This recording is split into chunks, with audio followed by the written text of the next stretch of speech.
There's a scene at the end of the third Star Wars movie, that's Revenge of the Sith. I know that's the prequels, they stink, I get it, it's not the classics. Don't hate me, I had a momentary bit of nostalgia, and I just went back and watched them. Don't hate me, please, please, okay? But there was actually a scene in this third movie that caught my attention. And do you mind if I reenact it here for you? Would that be okay? Okay, all right. I'm going to do it anyways, even to those of you who shook your heads. So, to set the scene, we're all familiar. There's the Jedi, good guys, and the Sith, the bad guys, even though the Sith are cooler. So, Obi-Wan is a Jedi, one of the good guys, and he's confronting his former apprentice, Anakin, who was a good guy and is now turned into a bad guy. And so Anakin is there, and he's going on and on about all of his accomplishments, and he's saying, I brought order and justice and security to my new empire. And Obi-Wan's over here, and he says, your new empire? Anakin, my allegiance is to the Republic, to democracy. And Anakin says, if you are not with me, then you are my enemy. And Obi-Wan says, only a Sith deals in absolutes, Anakin. That's drawing the lightsaber, by the way. I will do what I must. Okay? Now, I'm a political science major, like Michael mentioned. And so I have sometimes been forced to study politics fairly closely for the past 4 years. I could use a detox, but at the end of these 18 minutes. And over the course of studying politics, I've noticed a pattern, a mindset, if you will, that kind of permeates the way in which people not only just think about politics, but more specifically, the way they talk about politics.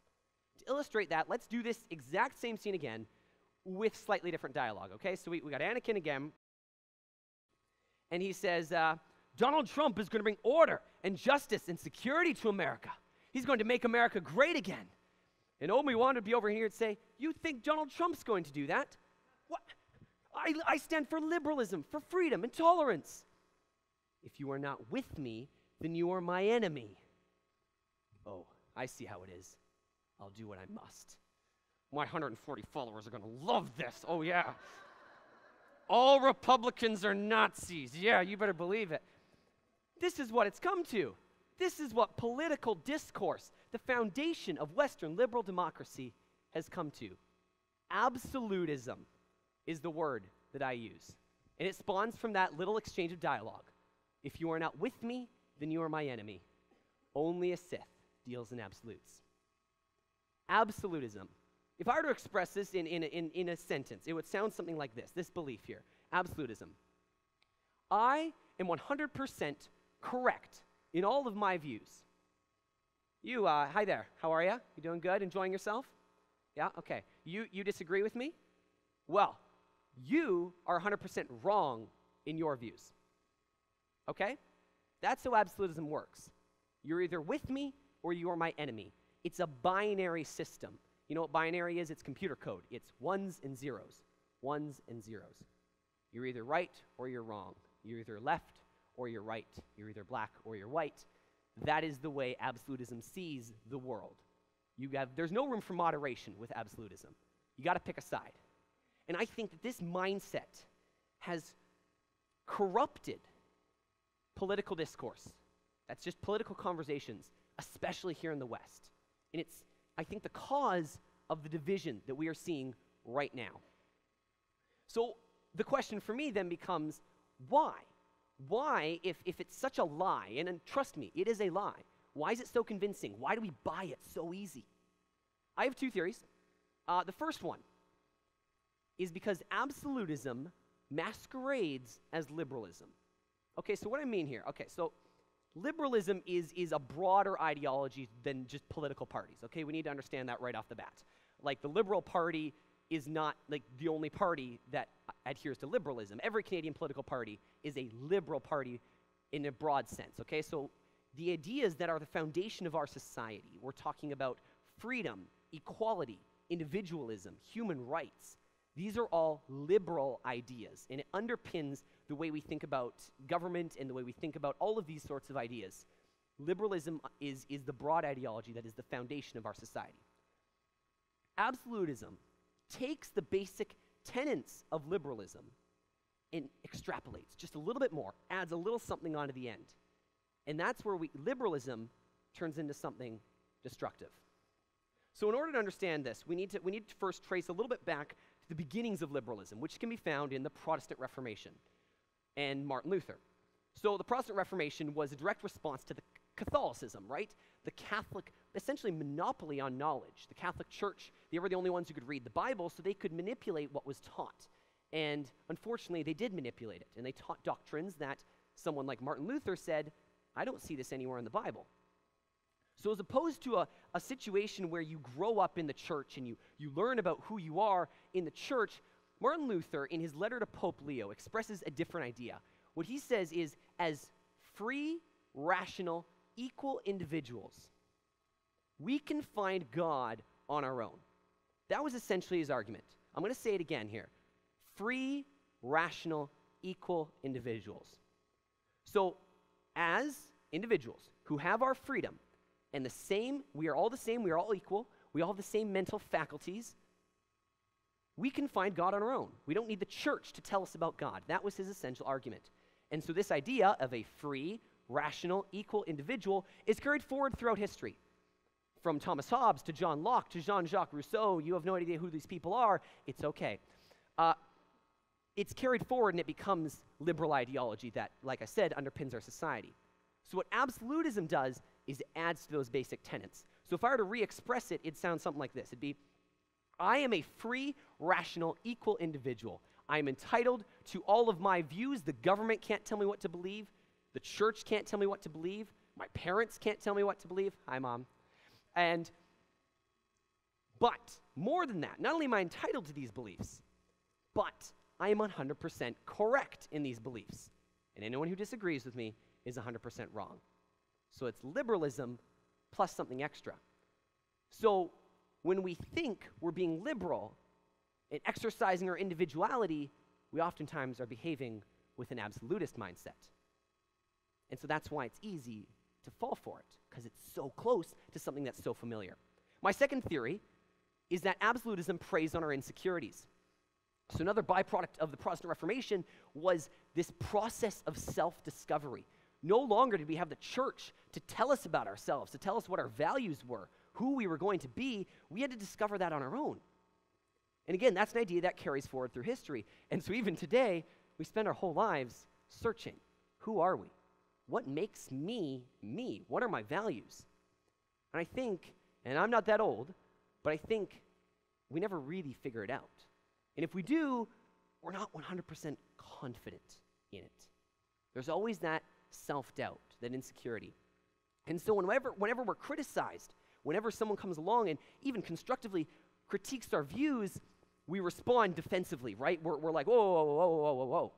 And at that moment, absolutism comes alongside and it says, hey, buddy, it's all good. You don't have to listen to them. They're 100% wrong. You're a free, rational, equal individual. You don't need to listen to them. You just got to stand up to the haters. And so instead of listening to that feedback, even constructive feedback, we shut them out and say, you're wrong. You can see the problem there. You miss out on potentially becoming a better person. So what are consequences of absolutism? If this is what it is, and this is where it came from, and this is why we buy the lie, what are the consequences of it? I got three macro levels, so big picture consequences. And they're like dominoes, okay? One falls into the next, falls into the next, okay? It starts with the suppression of opinion, okay? So and I'm going to use the example of the United States right now, because honestly, they are a nation being torn apart by an absolutist mindset. And it's hard to watch. It really is. So let me give you an example here, and it happens on both sides. Suppression of opinion here.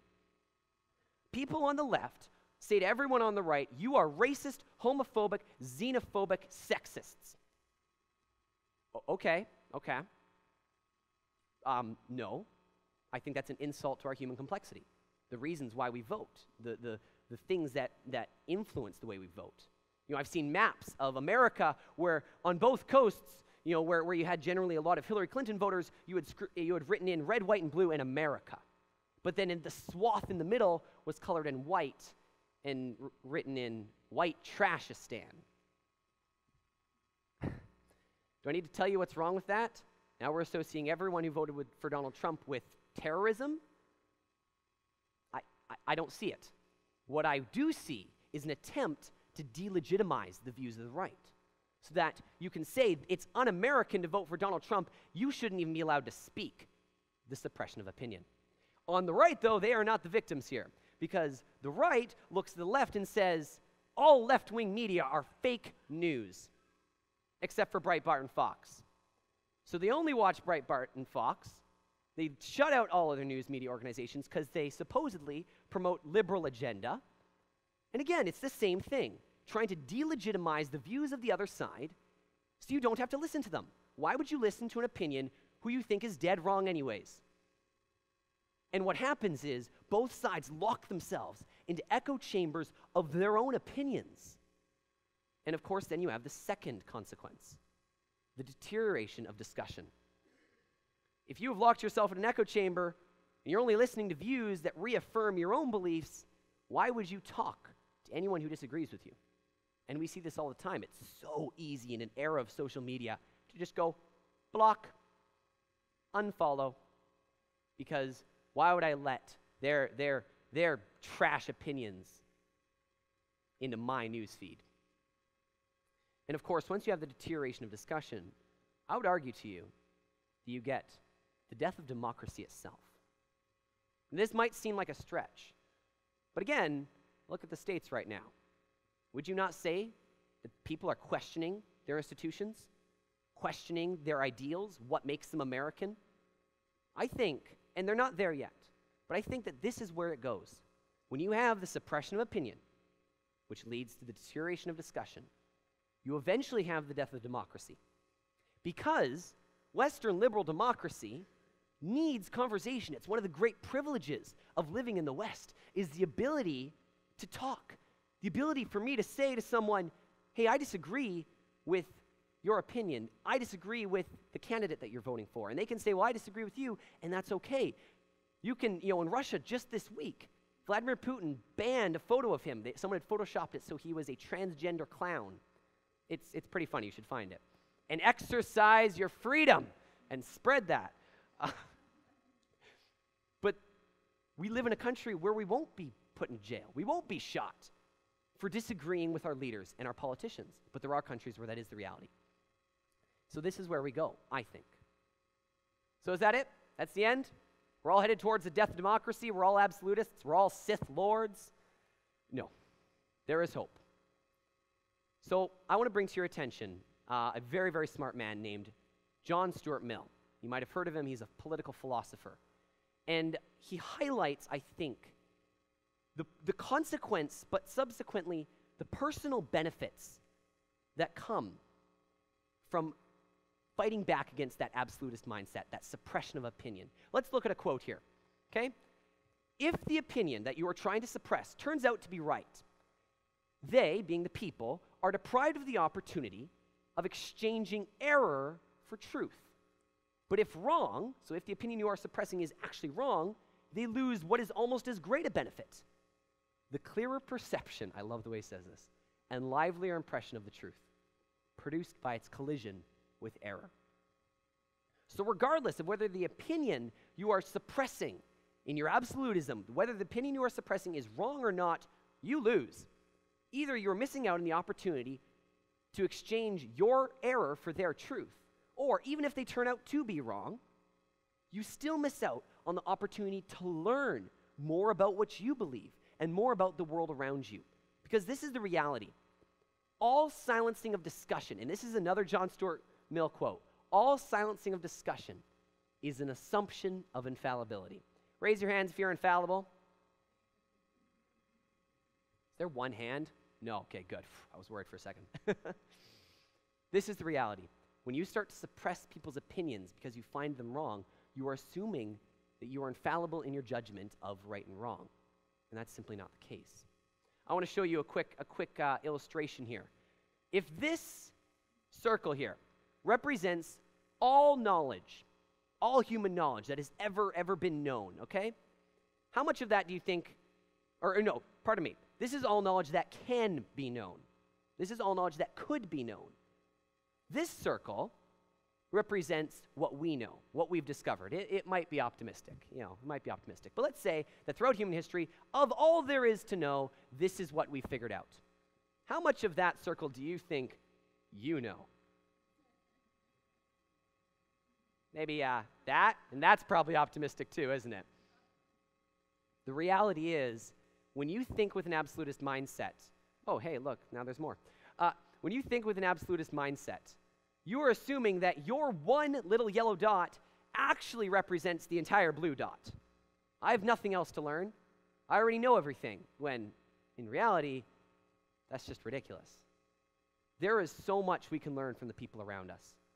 Not only just about politics and in terms of understanding the other side, but just in terms of our humanity. It's a common theme that's come up, I think, a lot today. And I hope it's what your general takeaway is that there is value in conversation. Hint, hint, that's the solution here. How do we fight back against absolutism, this scourge that threatens to destroy democracy itself? We need to rediscover the art of conversation. And believe me, it is an art form. Because I'm sure we've all had those conversations with people who do not want to talk to us and who do deal with this in this absolutist way. If you are not with me, then you are my enemy, right? We've had those conversations, and that's why we don't talk. But I encourage you, I plead with you to abandon absolutism and talk to each other. And you have a great opportunity coming up, because we got an election coming up here in BC. You all remembered that? Yes? Okay. We got an election coming up. And I would hate to see us as Canadians fall into the same patterns as the Americans and tear each other apart over differences of opinion. And that's really all it is. I encourage you to talk to each other. Learn from each other. As John Stuart Mill says, even if they are wrong, gain a livelier impression of the truth. Gain a greater understanding, a greater depth of understanding of your own views by conflicting them with views with others. There is strength in vulnerability, people. There is strength in allowing your views to be critiqued and then analyzing it and saying, why do I believe what I believe? Absolutism is not inherent. It doesn't have to be this way. What we are seeing right now is not normal. Don't be a Sith. If you are not with me, then you are my enemy. No. If you are not with me, that's okay. Let's talk it out. Don't be a Sith, ladies and gentlemen. Thank you very much.